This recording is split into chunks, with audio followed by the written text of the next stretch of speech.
বৌদির শরীর টরীর খারাপ হলো নাকি? আর শরীর বৌদি, তোমার বৌদি রাগ করে বাড়ি ছেড়ে বাপের বাড়ি চলে গেছে। আমার জন্য রোজ রোজ এত খাবার সে বানাতে পারবে না। তাহলে দাদা সারাদিন না খেয়েই আছো নিশ্চয়ই? তা রান্না হলো না আর? রান্নার হলো কোথায়, হাতটাই পুড়ল। সত্যিই বড্ড কষ্ট আপনার।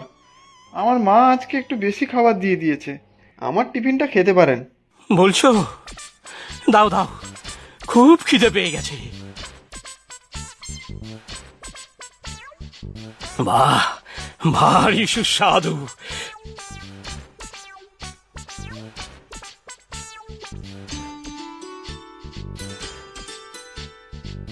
তবে এত কম খেয়ে তো আমি বাঁচতে পারবো না। শরীরে বল না পেলে কাজ করব কেমন ভাবে? সত্যি বলরাম দা, এতগুলো খাবার খেয়ে তোমার মন ভরলো না? এবার বুঝতে পারলাম বৌদি কেন বাপের বাড়ি চলে গিয়েছে। যা খোরাক তোমার, এ আর সামলাবে রোজ? সে কি, শেষ পর্যন্ত তুমিও আমার বউয়ের মতো কথা বলছো?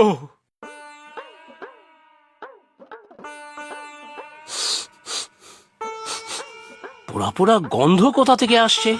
এই রে, যা, ভাত তরকারি সব পুড়ে গেল মনে হয়। গেল গেল, আজকের খাওয়াটাও মাটি হলো মনে হয়।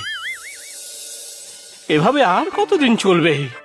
দুদিন ধরে কাজে যেতে পারছি না, খাওয়া দাওয়া হচ্ছে না। সকালে এই খাবারেই চালিয়ে দিই কোনো মতে। দুপুরটা পরে দেখছি। পেটটা এইরকম খালি রাখলে শরীরটা ভেঙে যাবে যে। গেল গেল গেল, হাতটা পুড়ে গেল। ওরে বাবারে, ধুর, এই রান্না বান্না আমাকে দিয়ে হবে না।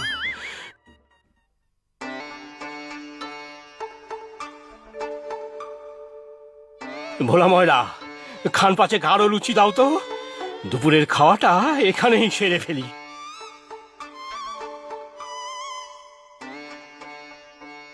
এ কি বলরাম দা, 3-4 দিন অফিসে এলে না, এদিকে আবার মিষ্টি দোকানে দাঁড়িয়ে দাঁড়িয়ে কচুরি খাচ্ছ কেন? বৌদি এখনো আসেনি বুঝি? তোমার বৌদির আর দরকার নেই বুঝলে। এই বেশ আছি। ভোলা ময়রার কাছ থেকে লুচি খেয়ে যাব, দুপুর বেলায় খিদে পেলে ভাতের হোটেল থেকে খেয়ে নেব, রাতের বেলায় ভাতে ভাত করে নেব, ব্যাস। ভাঙবে তবু মচকাবে না তুমি। কদিন ধরে তো অফিস যাচ্ছ না, রান্না করতে গিয়ে হাত পা পুড়িয়ে নিশ্চয়ই একসা করছো। আরে সুজন, করো কি? সবার সামনে এইভাবে চিৎকার করে বলো না, লোকেরা চেনে যাবে যে, সবাই হাসাহাসি করবে। চলো তাহলে একবার তোমার বাড়ি ঘুরে আসি। চলো।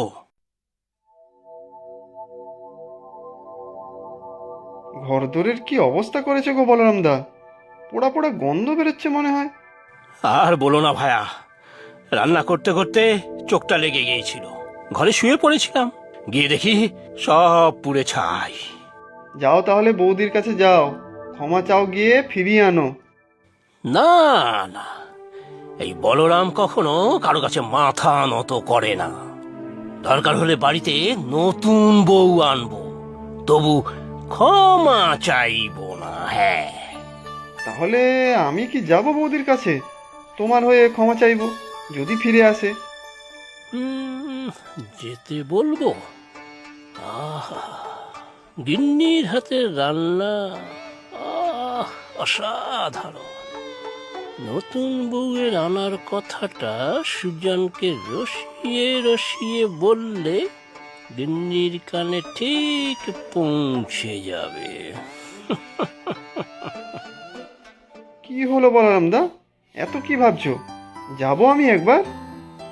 সে তুমি গেলে যাও, আমি যাব না গিন্নিকে আনতে। আমি নতুন মেয়ের খোঁজ করতে বের হব আজ। আমি ভালো মেয়ে পেলেই আবার বিয়ে করব আমি, ব্যাস। কি এত বড় সাহস! এই বয়সে বিয়ে করার শখ জেগেছে বুঝি তার? আমি যে রাগ করে বাপের বাড়ি বসে আছি, সে ব্যাপারে তার কোনো হুঁশ নেই। তবে আর বলছি কি বৌদি, আজই তো বলরাম দা মেয়ের খোঁজে বেরোলো। বললো তো মেয়ে পেলেই সোজা ছাদনাতলায় নিয়ে গিয়ে বিয়ে সেরে বাড়ি ফিরবে। হ্যাঁ, বলো কি? বলি